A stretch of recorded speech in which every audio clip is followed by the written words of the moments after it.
So ayun nga, palaban na naman tayo ng mahigit isang oras na lakaran. Pinayagan tayo ng tribong Manidi na sumama uli sa kanila sa Pangalimango. Lakad tayo dito sa masukal na kabundukan papunta sa karagatan. Gusto ang pawis namin. Pagod na kami pero mga Manidi bali wala pa, sanay sa lakaran. Iba talaga ang resistensya ng mga taong nakakunik sa kalikasan.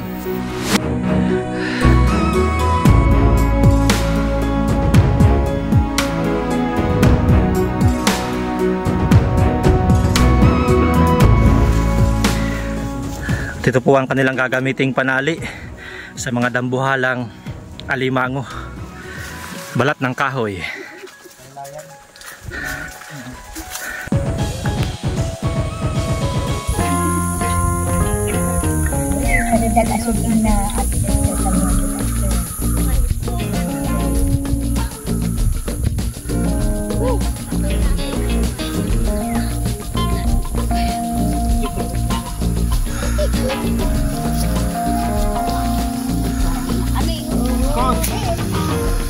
Lakad na yung imbengat. Lakad na yan. Kasama natin mga kawild, si Lola Shuni na 85 years old na. Pero di pa nagbabago ang lakas. 45 minutes na tayo naglalakad mga kawild. Pero nakita niyo yung dagat na yon. Doon tayo sa kabila nun pupunta. Malayo pa. The Manidis Alimango is so precious. Napakahirap hanapin. Tara, di tayo pwedeng mahuli. Di natin kabisado to. Woo! Tenyo ko! Woo! Isang oras na kami naglalakad. Di pa kami nakakarating.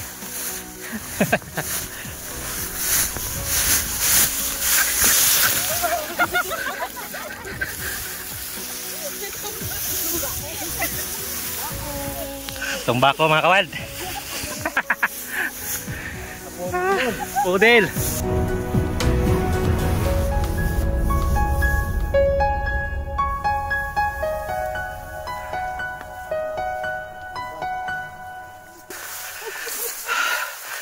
Eya ho ho. Eya ho ho. Eya ho ho. Eya manete. Merinda para may lakas sa paghahanap ng alimango. Nandito po tayo sa mga ginawa nilang tuluyan dito sa tabing dagat. Yan po, mga ginawa nila talaga ang tuluyan po nila ito pagka nag-aalimango sila.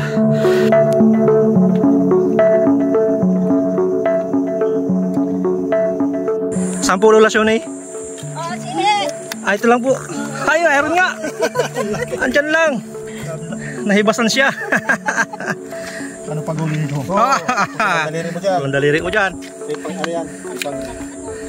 Huwag ka magbiro-biro. Huwag kalaw-kalaw. Go. Tingnan natin kung pwede na si Wildlife James manghuli ng alimango. Nakulong. Nakulong.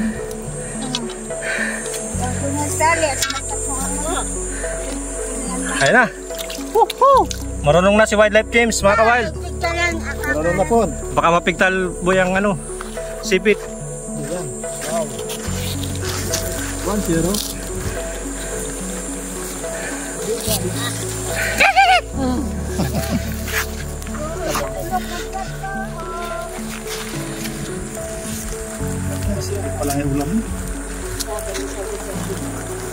Tinalayan po ni Ate Delia yung unang huling alimango. Anak ng Jeline. Yung panganay. Boy, Nakasakit. nakuha daw dun. Aaron. Pinakuha pa rin po dun. Ayan na po yung pangalawa, puntahan rin po natin. Pinakuha daw po si Lola Shuni. Pangalawang alimango. Para tayo mga kawain.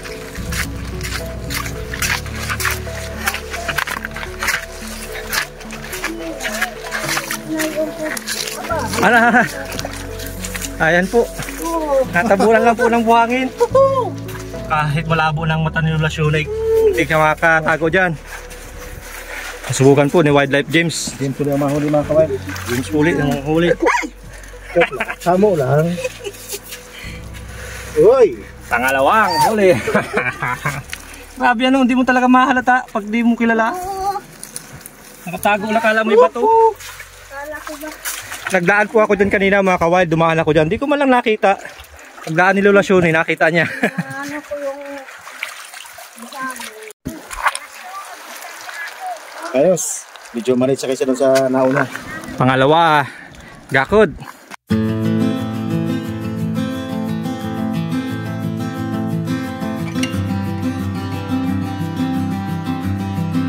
Kinagat.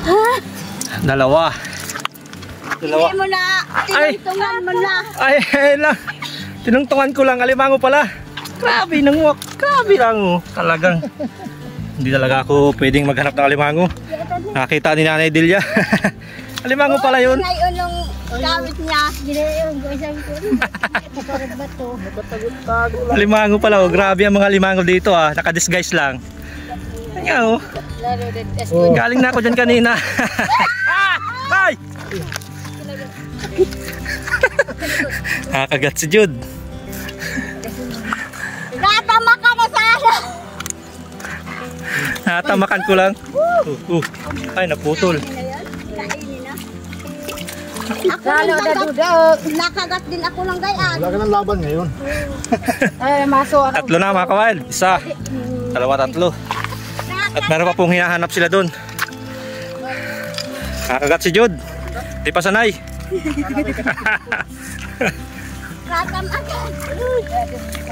Natamakan ko lang.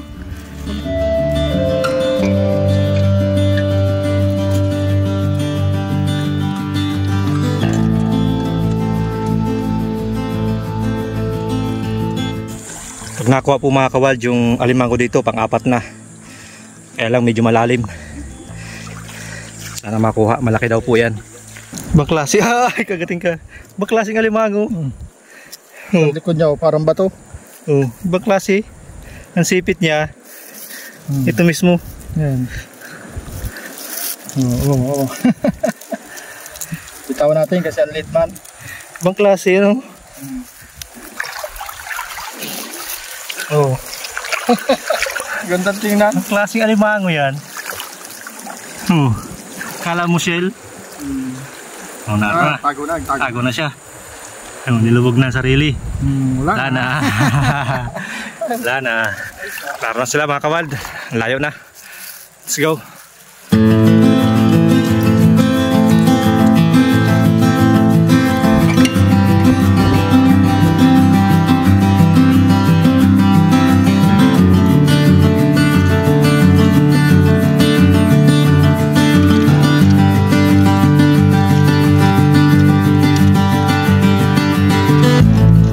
Nakuha din po. Nakuha din, di sinukuhan. Malambot po siya. Po yung pang-apat, mga kawild. Malambot pala. Baka makagot.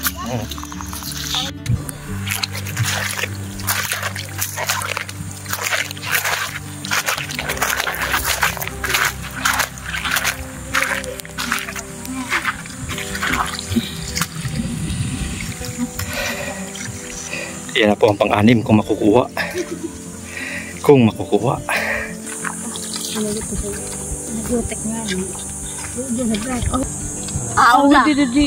Laro na. Ayan na, lumabas na. Hala ka mo de. Takas. Hala, uy. Hala ka. Alaban. Uy, baka bumalik. Baka bumalik. Ha? Sino makauli sa kanya na? Hala ka dyan. Hindi siya nakahuli. Ayan po ang pang-anim mga kawild. Ayos mga kawan. Uli ng mga kababayang maniti. Magakot din. Sino pong magakot? Si Ate Delia. Mayroon pa yata. Ika.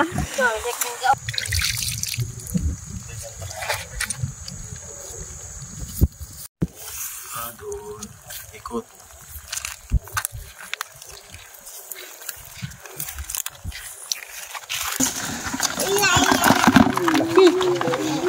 Unang-unang nahuli yan. Ito yung pinakaunang naghuli mga kawild. Tapos ito na yung mga sumunod.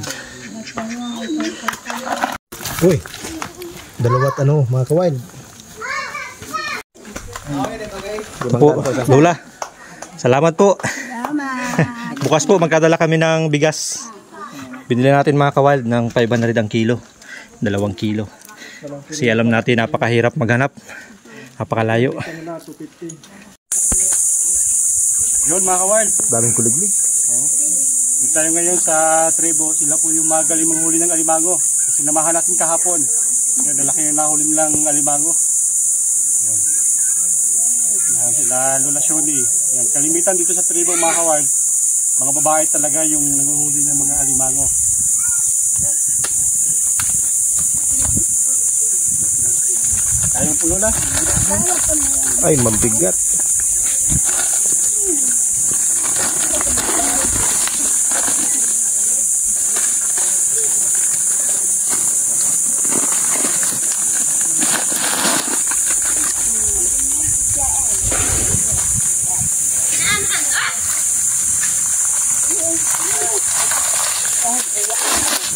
Nahiya ang DCL.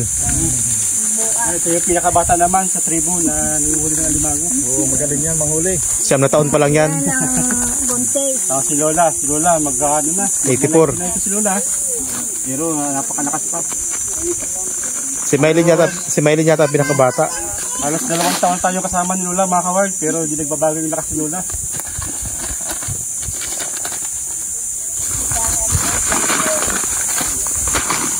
Kaya natin na ito isang sako.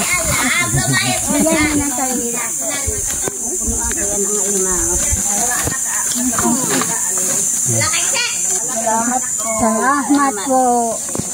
Salamat po. Sunod, makakapuli kami. Sunod. Parang taon tayo ng mga 2 kilometer ng isang piraso.